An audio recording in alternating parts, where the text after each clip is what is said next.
KJW. It's Miss Diva Talks. What's up, y'all? We back again with another video. Actually, not another video. A video from Fads. Gen Z finally gave up. Quietly. Quietly, and no one gave. Nope. Nobody noticed. Nope. We going with it. I butchered it. I'm gonna own up to my mistake, and we gonna keep rolling. Now, with that being said, Gen Z. That's the ones after us, right? Yeah. Oh, okay. They were here doing stuff? This is why the title is what it is. Like, those are the most weirdest, off the wall, non-prepared people ever. Like, So I went on Reddit the other day and I saw a thread that was quite interesting. The title was, "What's it like being in your 20s in the UK these days?" And even if you're not in the UK or 20s, I bet you'll be able to relate to the top answer. Let me read it out for you. What's the point? I'm renting and I would love to buy a house, but what's the point? I'll likely never pay it off. I'm paying loads into a pension, but what's the point? I'm going to be working until I die. I'd like to see a doctor about some minor ailments, but what's the point? There's never any appointments anyway.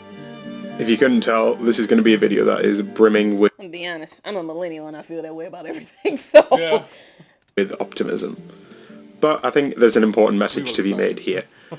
If you've clicked on this, I'm going to assume that to at least some degree you can relate to the sentiment that this user has posted. In fact, I came across a study that found that over half of young people agree with the statement that humanity is doomed.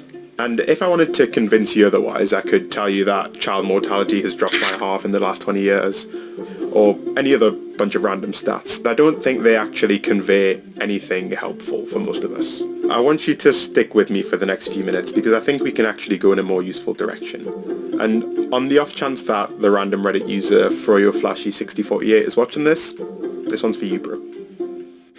So the sentiment expressed in that comment is hardly something uncommon, and just like absolutely everything that my generation has done, they've turned it into a meme. The meme is called the Doomer. Presumably some of you aren't chronically online and aren't entirely familiar with the Doomer, and so I want to give you a definition. First off, our generation and this one behind us, everything's a meme for us. yeah, because I Memes mean, and gifts. That's literally our life right there. yeah, because the bullshit that keeps happening over and over and over again. It's like we can't cry about it. We don't. You know what I'm saying? Let me be honest, because we don't give a damn about the politics. You got that fucking We don't right. give a damn about the economy to an extent. That too. As long as we got jobs, we can pay stuff. That's all we care about. We don't care about other people. Ooh, barely. We just the boomer generation screwed us all up. Oh yeah, and then they have the nerve to sit and complain and be like, "Well, you all don't even want to work, bitch. I am working, and I still can't afford the shit that I want in life. Exactly. So what the fuck are you talking about?" So I'm gonna go out and say this even before the video's complete, because he's spitting some real facts, and I can understand this, and I'm gonna get this out the way now. The reason why Gen Z in our generation, millennials, Especially as late millennials, because And I late mean, millennials, you know, yeah. we're not early millennials. We're at the end. We are. well, We are. 89 and above, it's like the millennials, but yeah. We're still at the end of it though. Yeah. Anyways, our generation, millennials, Gen Z, it's not our fault that we gave up. It's the boomer generation that really screwed up the world, screwed up the economy, screwed up every single aspect of just being alive to the point where it's like, yo, why don't y'all just finally just shut the hell up and let us run shit? Yeah.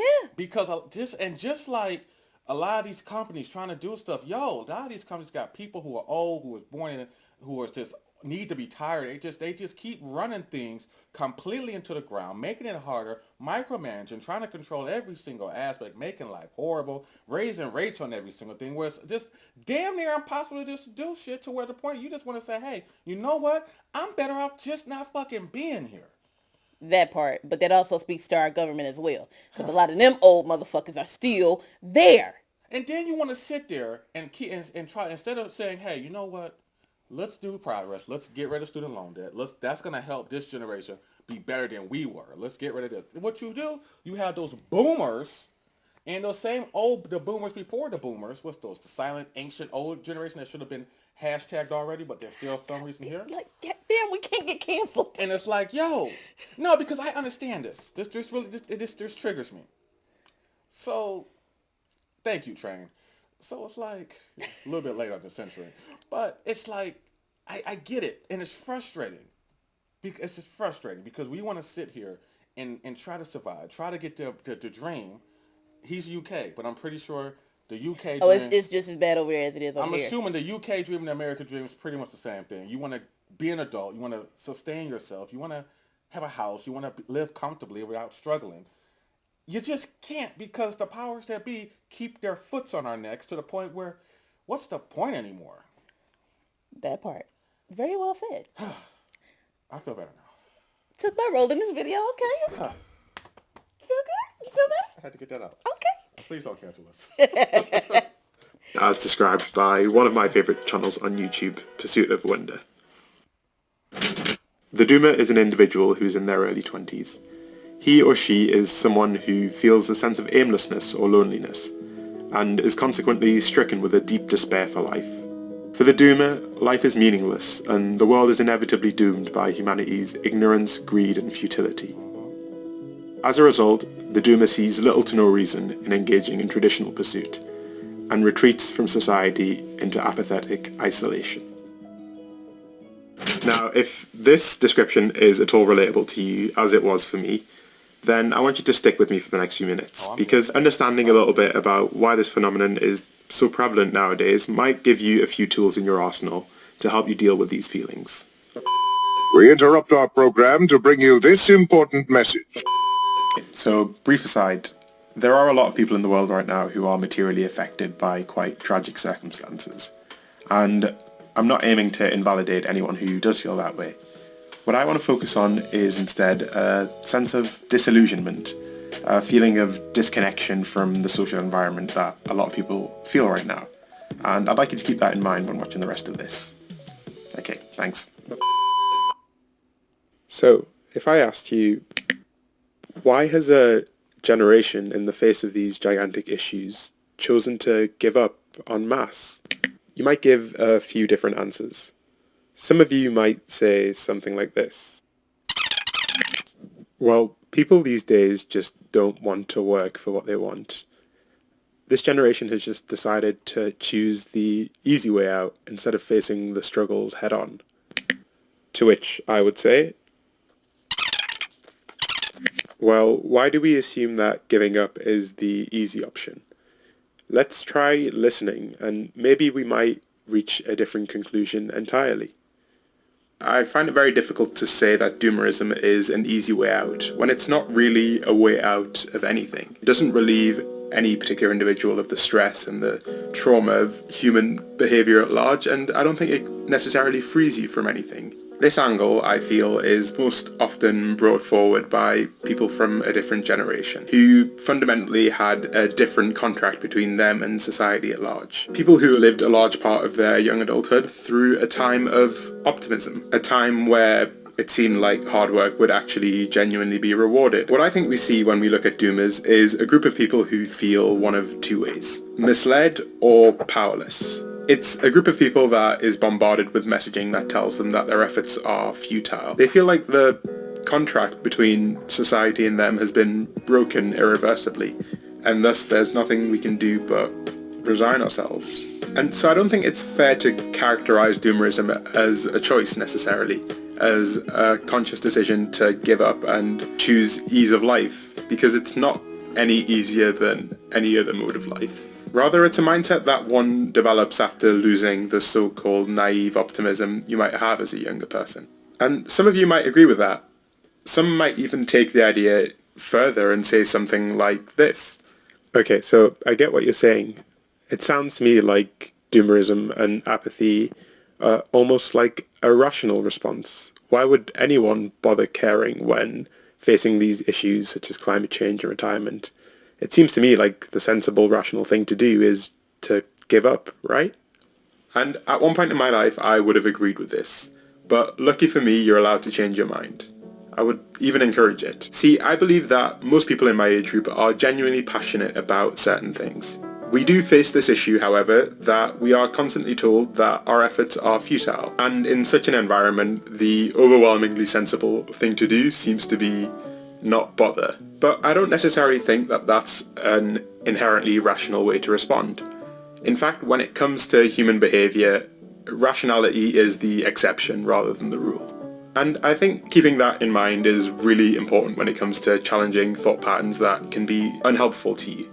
The idea of rationality in human decision making was kind of the motivation for this entire piece, specifically the work of Daniel Kahneman, a psychologist who specialises in that area. His most famous piece of work is probably the book Thinking Fast and Slow, and in it there's one specific idea that I wanted to share. So the specific idea that really resonated with me goes along the following line. When trying to answer the question, what do I think about X? You tend to think about the easier but misleading question, what do I remember about X? And how easily do I remember it? The more easily you remember something, the more significant you perceive it to be. When we're surrounded by information that's designed to make us feel powerless, then naturally we resign ourselves to feeling powerless. But there is another thing worth noting, and that's that time and time again, the people who have had the most impact, the people who've been heralded as leaders of movements, have been those who've behaved in a way that's inherently irrational. Their behaviour would only ever really make sense in retrospect. Now, I'm not saying that me or you is going to be able to solve huge systematic inequalities within our lifetimes. We have no ability to predict the impact of our behaviour throughout and beyond our lifespan. What we do have an ability to do, though, is to commit to values that we believe to be true, and to focus on seeing those values represented in people immediately around us. Whenever the kind of doomer mindset tries to come back to me, I do remember the fact that, for the most part, most people will not be remembered for their actions. But that does not mean that their actions do not have lasting consequences. I would, for example, challenge you to name more than, say, 10 people who are actively involved in the civil rights movement. And yet, it took the collective effort of millions of people to bring about change. And I think that's true for any issue that you care about. The people whose impact ends up affecting change are those who behave in a way that we would deem irrational. Because what humans would describe as rationality, I think, is more analogous to just talking about the status quo.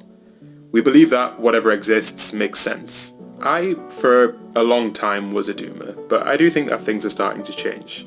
I'm starting to see the value of adding my voice to a collective, and accepting that it doesn't matter really whether or not that voice is actually heard. What matters is that I've made a concerted effort to make it heard within the people who are immediately around me. Okay, I get all of that. However, like he said, there's power. We all know that there's power in numbers. Take, for example, student loan debt. Yeah. When the payments started. Yeah. How many people made those payments? Because they even came out and said, A lot of people are like, yo. and nobody make their payment. Because how are they going to? They still got to pay for, necessities like groceries, electricity, You're right. water. That trumps Yeah. student loans. And as a person who has said student loan debt, it's like when you look at it, it's like, all right, luckily, and I'm always, like I always say, I'm like I told my parents, I'm blessed and I'm fortunate to do what I love, where I can, still, at least be comfortable and whatnot. I feel like I'm comfortable, but it's comfortable. So I'm still able to do the pay. But when you look at those student loan payments, thankfully, it's only like 9 or 10K. So it's like, okay, hey, it's not a lot. But it's still at the end of the day, it may not seem a lot, but it's still an impact in your overall finances. Right. Because if you got student loan, like they said, when they was trying to forgive 20 grand for everybody. That extra 1, 2, 3, sometimes 4 or 5, depending on what you done did, that extra money that you're paying for student loan, that can go to someone's savings. They can take up their savings and whatnot. And it's like you said, strength in numbers. So it's like, at the end of the day, yeah, student loan debt. But everyone was standing for it. Everyone was supporting it left and right. But that's the thing, though. I think that at some point, as a collective, we have to come together and say, okay, this is what we're going to do. Because, again, there's power in numbers. Exactly. If you can do that with the student loan debt, imagine what you can do with other things. Exactly. So, but again, I get what he's saying. Same. Being a part of a group where you can express your feelings and everybody but at the end of the day, we're all suffering from the same thing. We are. So as a collective, we need to come together at some point and stand on something, stand for something, and get something done. Exactly. Because it's like, if you could sit there, whether you're in the UK, Europe, America, Canada, if you get everybody in Gen Z and our generation to come united, which we already pretty much are united on a lot of things. Yeah, because we all going through the same But if shit. you can get enough of us to actually get rid of the powers that be and change things, things will kind of slowly change. It may not change in our generation, but at the same time, it's like, yo, it's just starting to help.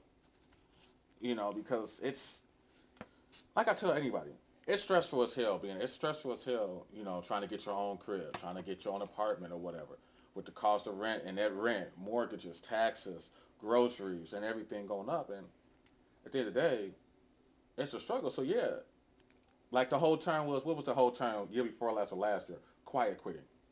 Oh, yeah. People are just quiet. You're quiet quitting. Because, I got accused of that. And when I got accused of quiet quitting, okay, full train. Yeah, I did quiet quit. I ain't go even. I'm still employed at the place, but in my head, I had already checked out. Because I looked at it like, okay, why are you telling me, hey, Jay, do this, that, and the third? And then, hey, look, JW, if you do this, that, and the third, you can get this. I want to say, oh, yeah, because you got the experience. And so I'm busting, like, okay, cool. Only for you to sit there and basically say, so y'all can see, basically say, oh, hey, this is the goal. You're right here. And then, all right, I'm right here. And it's like, there's the goal. You didn't make the goal. Yeah, they constantly move the goalposts. So it's constantly. like, you're constantly moving the goalposts to the point where at the end of the day, it's like, yo, what am I doing this I'm for? done. Yeah. And it's just like work now. It's like, yeah, now it's just autopilot. I'm here. Boom. Because it's like, at the end of the day, you can't leave your job because, well, gotta have a roof over your head. So Everything costs. Everything costs. So it's like, all right. So I get the whole generation. I don't want to sit there and say, oh, it's Gen Z giving up, gave. No, it's both generations because our generation's in the same boat. And even the generation after them. Yeah. Because they're coming up behind them. And what do you think that they see? I forgot what they're called, but yeah, it's the same thing. So it's like, yeah, it's just, at this point, it's like, yo, what's the point? Yeah, what's the point? What's the point? So it's like, I think this might be the first video that I can say in a long time. And I literally, yeah, I agree 120% on this one because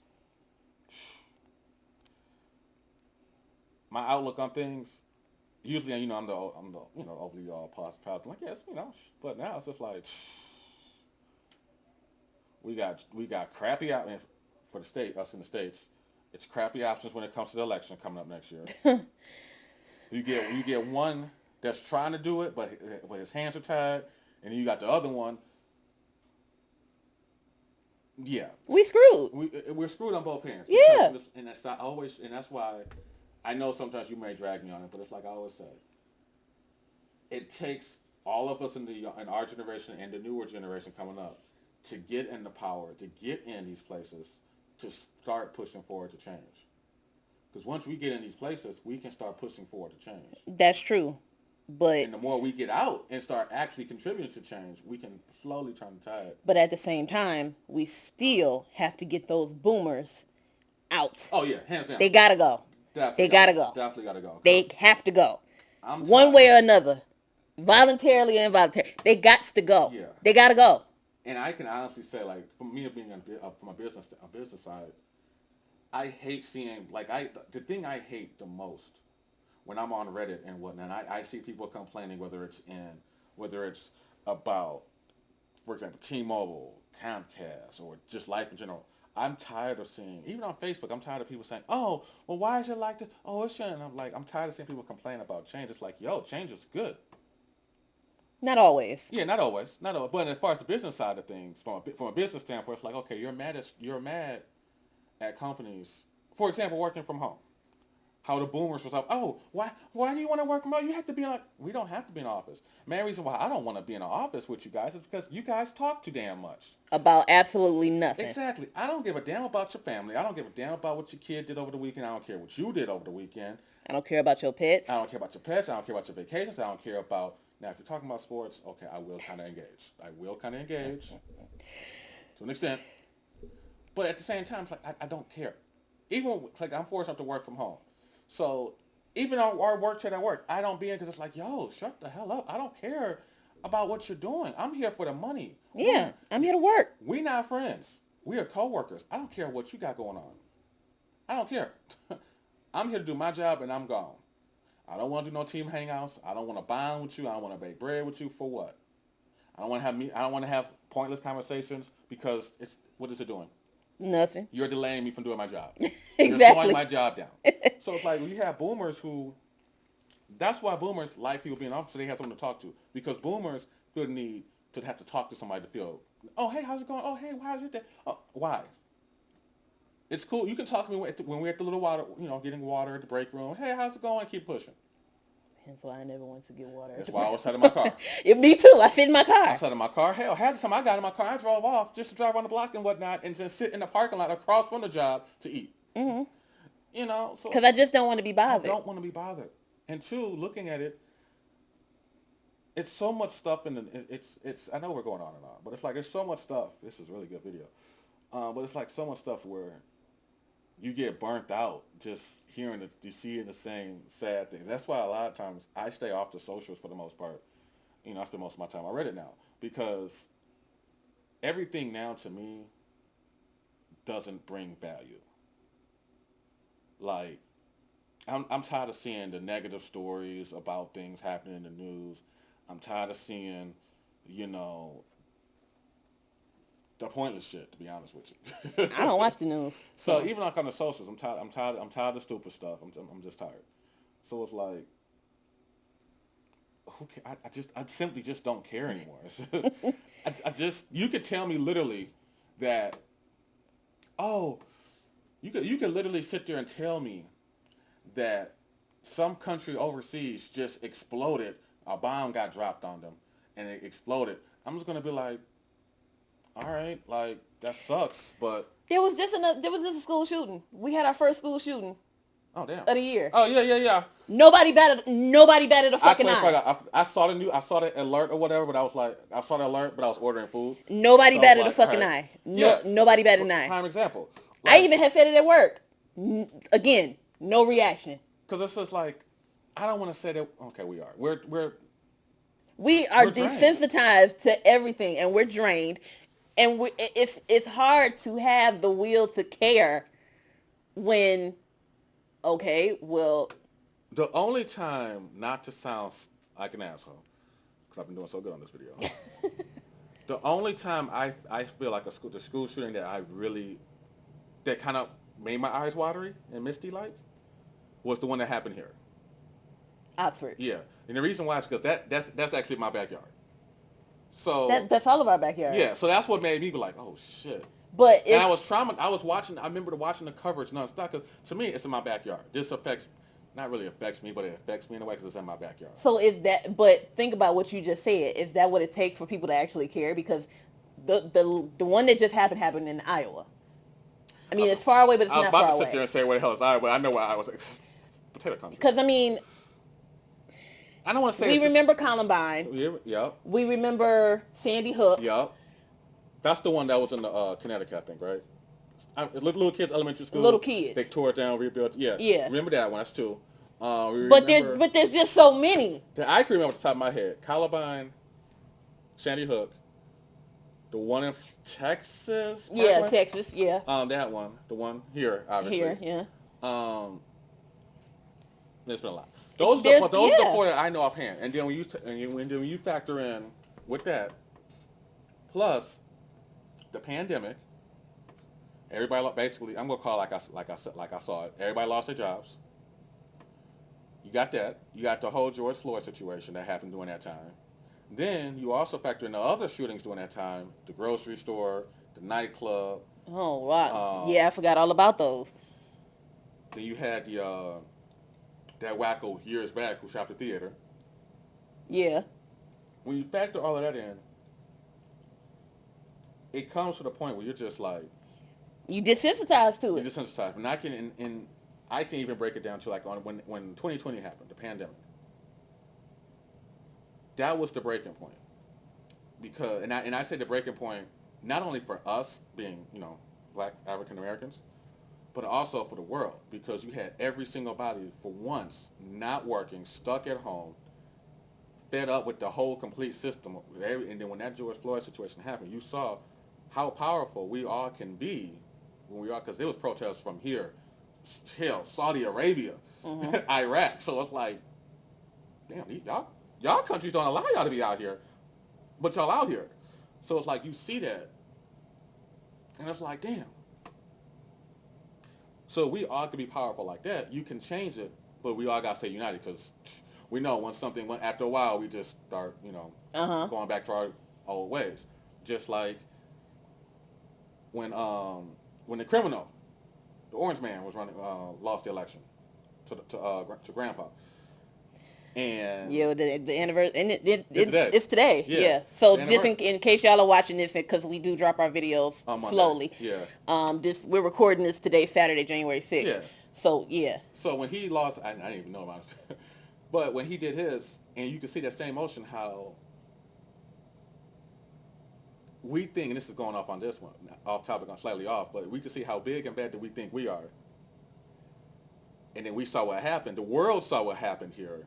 And then you see their newspapers criticizing us. So it's like, we all can come together as one when we need to, but we also got to stay together when things get bad, so we can fix it. And that's the problem. Yeah. That's all my motivational, inspirational stuff I have for the year. That's the whole year. All credit up. It's only the 6th day in. I ain't got no more inspiration for y'all this year. I put all of it in this video. So yeah, I can't even take us out. But that's your job anyway. As always, Colliders, if you enjoyed this video and of course our conversation, because we do these all the time with our reactions, go ahead, hit the like button, share with someone who you think will like it as well. Fads. This is coming from Fads. Gen V quietly gave up and nobody noticed. If you want to check out the rest of his videos on his channel, which I'll probably add some more from his channel, because he does have a very good channel. The links will be in the description below. As always, of course, you will have the descriptions where you can locate me and the Official JW on our own individual YouTube channels as well. And on that note, bye y'all. Later.